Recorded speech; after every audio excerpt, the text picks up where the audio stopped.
All right, Phil here with a case study, something I'm going to be doing throughout this course just to show you how we actually put into practice what we're teaching you in this class and how it does actually work.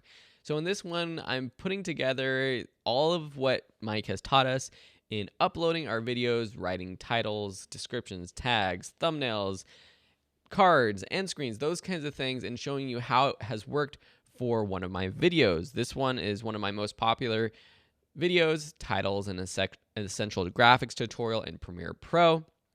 You can see here almost 700,000 views since it was launched at this point almost 2 years ago. So let's go into the edit and see what all of the information is.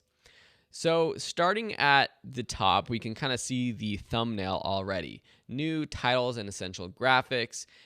That is the thumbnail itself. And this, what I found, is a lot more eye-catching than a thumbnail of Premiere Pro itself. Premiere Pro, it's just a bunch of text, numbers, and buttons and things that it's hard to tell what this is about. So for a lot of my tutorials on software, I actually add titles. I create a thumbnail with titles. I also have the logo for Premiere Pro, so if someone's seeing this, they know exactly what it's all about. So just a pretty simple graphic, but it's eye-catching and it works. Moving on to the title. So the title I tried to keep as keyword friendly as possible. So some of the main keywords are titles, essential graphics, tutorial, and Adobe Premiere Pro. So a little background, this tutorial is on how to create titles in Adobe Premiere Pro using a new method, which was in 2017, called the Essential Graphics panel. Now that I'm actually going through this, I think I'm going to just delete 2017 so that people, even if they are in a newer version of Premiere Pro, can use this tutorial because it's basically the same. So that's one good thing while I'm doing this course, and what you should be doing as you go on, you should look back at your old titles and make adjustments as you see fit. So all of these are very keyword friendly, and some of this was just knowing that this was a term that I thought would be searched a lot. Another thing I did was searching on YouTube itself for other tutorials on the Essential Graphics panel in Premiere Pro to see what titles other videos were using. Also searching on Google to see what keywords, what would pop up. So doing that, I saw that all of these keywords would be in a lot of the main top ranked videos. Then in the description, I again use some of the same keywords: titles, graphics, Adobe Premiere Pro, tutorial. The description is very simple. It's not long at all, but it has those keywords in it. So you don't have to write paragraphs and paragraphs of content to basically keyword stuff your description. Just having all your main keywords in your description at least once is important. Then the tags. We can see some of these tags that I use: Essential Graphics panel, title tool, how to create titles in Premiere Pro, CC, motion graphics, Premiere Pro, motion graphics templates. These are all things that someone might search for, and this video would be beneficial to them. So you want to make sure that you're not using keywords that won't actually be good for the viewer, because that's actually going to hurt your video more than help it. I could, add title keywords like some of my other videos that I create, like how to make passive income or how to retire early.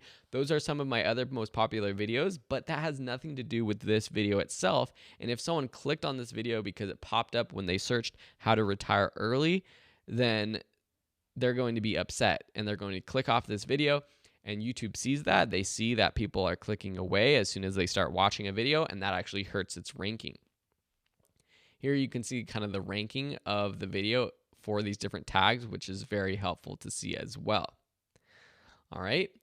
This is one that this used to rank well, but it's not anymore. New title missing. And this is one I might just delete at this point. But this is something that I, as a Premiere Pro user, was that's what I would search on YouTube myself. So when when they made this update to Premiere Pro on how to create titles and graphics, there used to be a button called New Title.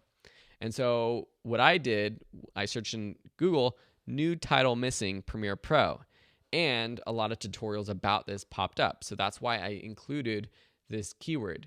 So really throughout, what you want to be thinking is, what are people going to search for when they are looking for this video? That's really what you want to do. You want to get in the mind of the viewer. And then I also include my main keywords, Video School Online and Phil Ebner, which is a good idea to include those basic keywords for your channel in all of your videos so that it helps YouTube make this video show up in the suggested search results when they're watching this video. Lastly, let's just look at the cards and see. Let's save our changes. Look at the cards, which I have one card on this video. And this is a card for the course itself. So it's just the link to the Premiere Pro Masterclass. Super basic. We'll see how it pops up. It says enroll now for $10. And so that's, curious for people. Sometimes I don't have cards directly to a paid product. Sometimes I have it to a freebie. So maybe it's a free course or a free trial or something like that I give away on my own site. But this one is just a direct link to the full course for $10. So if anyone is interested in learning Premiere Pro, they can get access to the full course via this card. Now, what a best practice would be is when the card pops up, you want to say something in the video itself saying, hey, click the card up in the top if you're interested in enrolling in the full course. And that's something I do in a lot of my videos, but I don't believe I did it in this video. So tip one, mistake one of mine is to make sure that you include a call to action in the video itself whenever a card pops up. I know it's a little bit of extra work, but it's going to make your cards more engaging and get more clicks. All right, so I just wanted to show you this sort of case study to see how using keywords and tags and how I put it all together in one of my most popular videos.